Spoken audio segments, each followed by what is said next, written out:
കുട്ടിക്കാലത്ത് ഞാനൊക്കെ പഠിക്കുന്ന സമയത്ത് പോസ്റ്റേഴ്സ് ശരിക്കുണ്ട്, ഈ സിനിമ പോസ്റ്റേഴ്സ് ഇന്ന് വളരെ കുറവാണ്. അന്ന് വേറെ മീഡിയം ഇല്ലല്ലോ. ഞങ്ങളുടെ വീടിന്ന് സ്കൂൾ വരെ ഒരു ഓൾമോസ്റ്റ് 30 മിനിറ്റ്സ് ഉണ്ട്.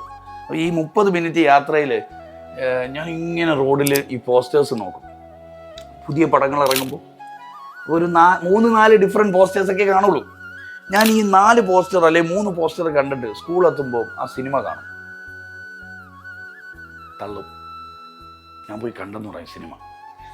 അപ്പോൾ ഞാനിങ്ങനെ നടുക്കിരുന്നിട്ട് എൻ്റെ ചുറ്റും ഒരു 10-15 പിള്ളേരിരിക്കും. ഞാൻ സിനിമ കഥ പറയാം. അന്ന് ഈ സിനിമയ്ക്ക് പോകാന്ന് പറഞ്ഞാൽ വലിയ സംഭവമാണ്.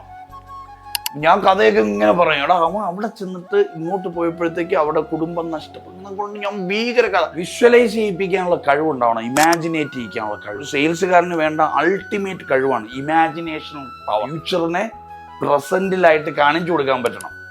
ഒരു ഫ്യൂച്ചറിൽ വരാൻ പോകുന്ന ഒരു സാധ്യതയെ ഈ നിമിഷം എങ്ങനെയാണോ അനുഭവിക്കേണ്ട ആ രീതിയിൽ അനുഭവിപ്പിക്കാൻ പറ്റുന്ന രീതിയിൽ ഒരു കഥ നറേറ്റ് ചെയ്യാൻ പറ്റണം. That's second thing. Story telling ഭയങ്കര പവർഫുൾ ആയിട്ടുള്ള ഒരു സ്ട്രെങ്ത് ആണ്, പവറാണ്, പവർ ഓഫ് സ്റ്റോറി ടെല്ലിങ്. നമ്മുടെ പ്രോഡക്റ്റിന് ഒരു കഥ ഉണ്ടാവണം. നമ്മുടെ പ്രോഡക്റ്റ് ഉപയോഗിച്ച കുറച്ച് കസ്റ്റമേഴ്സിന്റെ കഥ നമ്മുടെ ഉള്ളിൽ ഉണ്ടായിരിക്കണം. അത് പറയാൻ പറ്റണം, ഇമാജിനേറ്റ് ചെയ്ത് കൊടുക്കണം. എന്നിട്ട് ആ കഥയിൽ അവരെ കൊണ്ടിടണം.